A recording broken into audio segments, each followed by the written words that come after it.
Donc en ce moment, on est dans le festival Nourrir Liège, festival de la transition alimentaire en province de Liège, avec un focus plus spécifique pour les étudiantes et les étudiants. Donc nourrir les campus, avec 5 jours d'activités intensives autour de la transition, des spectacles, des masterclass, et en particulier cette masterclass qui va être introduite par les actrices de la résilience, et pour mettre un peu de punch au démarrage et sensibiliser les étudiantes et les étudiants en leur parlant d'alimentation durable de manière drôle et aussi leur faire prendre conscience en fait de l'importance de se nourrir autrement. Ce que je trouve chouette, c'est qu'à partir d'une poignée d'étudiants et de gens motivés, en fait, on peut initier le mouvement pour créer des choses et au final promouvoir la transition ou promouvoir des idées et montrer qu'il y a des gens qui sont motivés et que c'est possible au final de faire des choses. Donc c'est chouette. J'ai envie de prouver aux étudiants que ça peut être une source de joie à partager, que la nourriture peut être un moyen de recréer du lien, déjà avec notre environnement directement et même avec les gens qui nous entourent.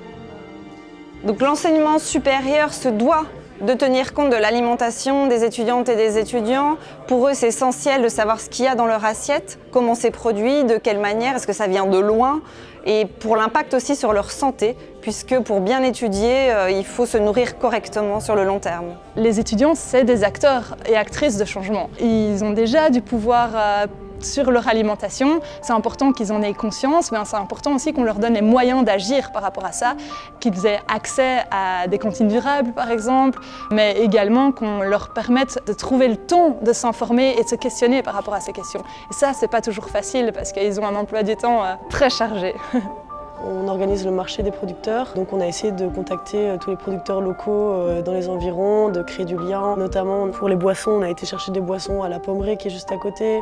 On a utilisé des bières locales, etc. pour montrer que, au final, on peut organiser un festival entre guillemets avec des produits d'ici. Il y a plein de rencontres, d'échanges, de pratiques, des nouveaux projets qui se créent. Et ça donne de l'espoir, ça permet de s'informer sur des petites problématiques dont on n'avait pas conscience quand on cherche parfois des solutions et en un coup on se retrouve face à plein d'autres problèmes, mais le fait d'en discuter ensemble, c'est rassurant et inspirant. Si nous les agronomes on ne fait pas ça, qui va faire? Enfin, on doit quand même démontrer qu'il y a un espoir pour assurer une bonne transition.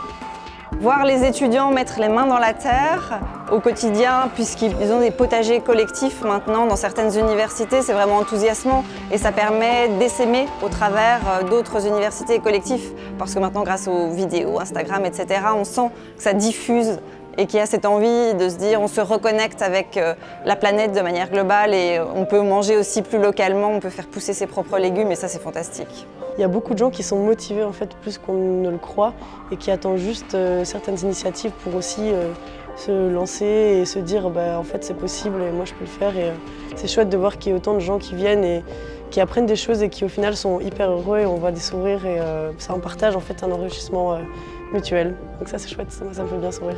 Mon rêve pour les campus et pour les générations futures surtout, c'est de savoir qu'ils mangent tous correctement dans la cantine qui leur est proposée au sein de leur école avec des produits bio-locaux, le plus accessible surtout à toutes et à tous. Respecter les sols, respecter les producteurs et les consommateurs aussi par la santé et essayer de créer un tout qui fonctionne bien et qui a le moins d'impact négatif possible. Donc oui, c'est peut-être un peu utopique mais c'est possible.